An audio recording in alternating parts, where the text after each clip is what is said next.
নমস্কার, দ্য বেঙ্গল ডিলিশিয়াসের রান্নাঘরে তোমাদের সকলকে জানাই স্বাগত। আজ অনুষ্ঠান বাড়ির স্বাদে দই কাতলার রেসিপি নিয়ে হাজির হয়েছি। খুব সহজেই বানিয়ে নিতে পারবে এই রেসিপিটি। তবে এসো রেসিপিটি দেখে নেই। দই কাতলা বানানোর জন্য আমি এখানে 5 পিস কাতলা মাছ নিয়েছি। আর মাছে দিয়ে দিচ্ছি নুন আর সামান্য গোলমরিচ গুঁড়ো। নুন আর গোলমরিচ গুঁড়ো মাছের সাথে ভালোভাবে মাখিয়ে নিয়ে 10 মিনিটের জন্য রেখে দেব।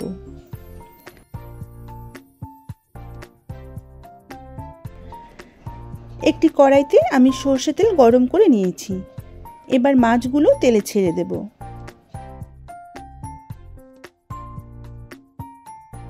এক পিঠ ভাজা হয়ে গেলে মাছগুলো উল্টে দিয়ে আরেক পিঠ ভেজে নেব। মাছগুলোকে কিন্তু কড়া করে ভাজবো না, হালকা করে ভেজে তুলে নেব। মাছগুলো ভাজা হয়ে গেছে, এবার তুলে নিচ্ছি। এবার ওই তেলেই দিয়ে দিলাম পেঁয়াজ কুচি। একটি মিডিয়াম সাইজের পেঁয়াজকে কেটে নিয়েছিলাম। লো টু মিডিয়াম ফ্লেমে পেঁয়াজটাকে ভেজে বেরেস্তা তৈরি করে নেব।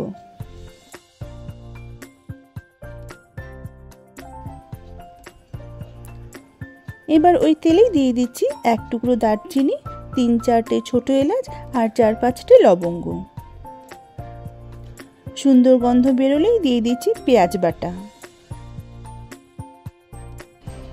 এখানে আমি একটি মিডিয়াম সাইজের পেঁয়াজকে বেটে দিয়েছি। পেঁয়াজ থেকে কাঁচা গন্ধ চলে না যাওয়া পর্যন্ত ভেজে নেব। এবার দিচ্ছি আদা আর কাঁচা লঙ্কা বাটা। আবারও কিছুক্ষণ ভেজে নেব যাতে আদা কাঁচা লঙ্কার গন্ধ চলে যায়। এরই মাঝে আরেকটি মশলার পেস্ট বানিয়ে নেব।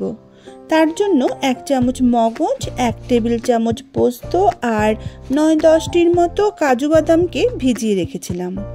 সেটারই একটি স্মুথ পেস্ট বানিয়ে নেব। এবার দিয়ে দিচ্ছি 1/2 চামচ পরিমাণ জিরে গুঁড়ো আর ধনে গুঁড়ো।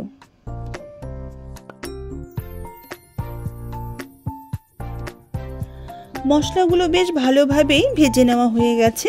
এবার দিচ্ছি কাজু, পোস্ত আর মগজের তৈরি করে রাখা পেস্ট। গ্যাসের ফ্লেম লোতে রেখে মশলাটাকে কষিয়ে নিতে হবে, যাতে করে মশলাটা কড়াইয়ের গায়ে লেগে না যায়।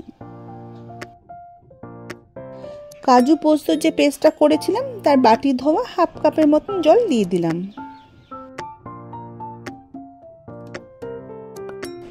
মশলাটাকে খুব ভালো করে কষিয়ে নেব, যাতে করে কাজু পোস্তর যে কাঁচা গন্ধটা আছে সেটা যেন না থাকে। মশলাটা বেশ ভালোভাবেই কষে গেছে। এবার দিয়ে দিচ্ছি 1/4 স্পুন কাশ্মীরি লঙ্কার গুঁড়ো, জাস্ট কালারের জন্য।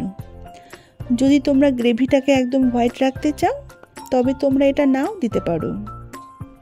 আমি সুন্দর রঙের জন্য এটা দিলাম।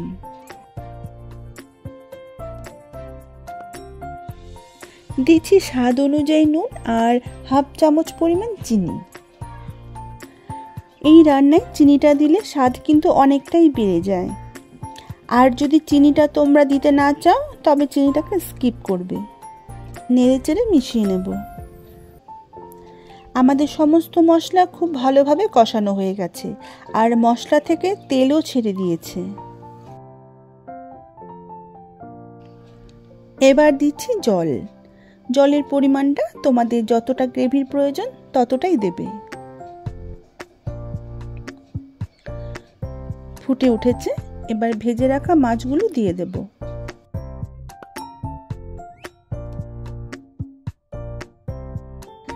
চারটে চিরা কাঁচা লঙ্কা দিয়ে দিলাম। এবার ঢাকা দিয়ে 10 মিনিটের মতো লো ফ্লেমে রেঁধে নেব। 10 মিনিট পর ঢাকা তুলে নিলাম।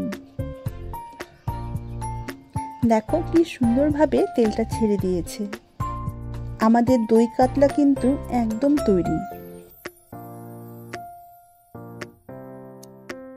এবার উপর থেকে ছড়িয়ে দিচ্ছি বেরেস্তাম বা পেঁয়াজ ভাজা। 1.5-2 মিনিটের মতো নেড়েচেড়ে মিশিয়ে নিলেই তৈরি দুর্দান্ত স্বাদের দই কাতলা। ওভেন থেকে নামিয়ে নেওয়ার আগে দিয়ে দেব 1/2 চামচ গরম মশলার গুঁড়ো আর 1 চামচ ঘি। ব্যাস, নেড়েচেড়ে মিশিয়ে নিলেই অনুষ্ঠান বাড়ির স্বাদের দই কাতলা সার্ভ করার জন্য একদম তৈরি। আজকের দুর্দান্ত টেস্টি দই কাতলার রেসিপি তোমাদের কেমন লেগেছে অবশ্যই কমেন্ট করে জানাবে। তবে আজকের মতো এখানেই শেষ করছি, আবারও অন্য কোনো রেসিপি নিয়ে হাজির হয়ে যাব। সকলেই সুস্থ থেকো, ভালো থেকো। ধন্যবাদ।